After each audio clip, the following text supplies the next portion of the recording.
Today we're going to work on solving complicated trigonometric equations. So what happens if you have to solve for a variable and the variable is inside the sine function or the cosine function or the tangent function? Now I have a list of helpful hints. We may use some of them, we may use all of them, depending on the problem. Step one, I recommend always isolate the trigonometric function. Get it by itself. So one side should say sine, cosine, or tangent, nothing else by it. Then we're going to use inverse trigonometry. And then comes the challenge where we have to set up two equations now, or at least two equations. Sometimes we'll have to set up more, and then we'll solve each equation.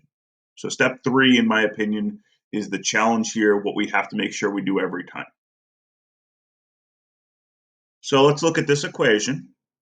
2 cosine theta equals -1. We're going to find all the solutions in the interval 0 to 2 pi. So one full rotation of the unit circle, and then we're going to find the general solution because there will be infinite solutions if I don't restrict my domain. Step one, write down the equation, isolate the variable or isolate the trigonometric function, get cosine by itself.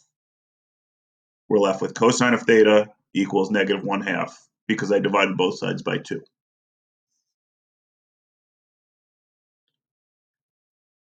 I then have to think about the two equations I'm going to set up. And I know that quadrants 2 and 3 have a negative cosine value. The cosine is negative in quadrants 2 and 3 because that's the x value. So here I take the inverse cosine of -1/2 to find the angle that gives me a cosine value of 1/2. Now remembering our unit circle is really key here.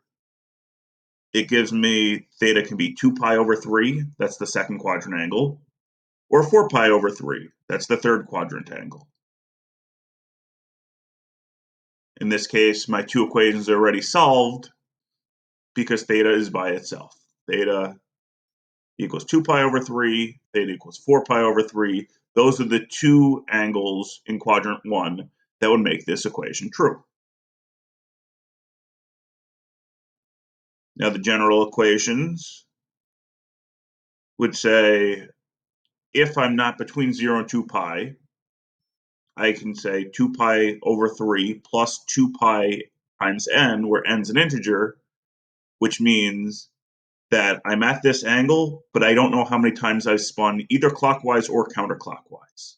Same thing with 4 pi over 3.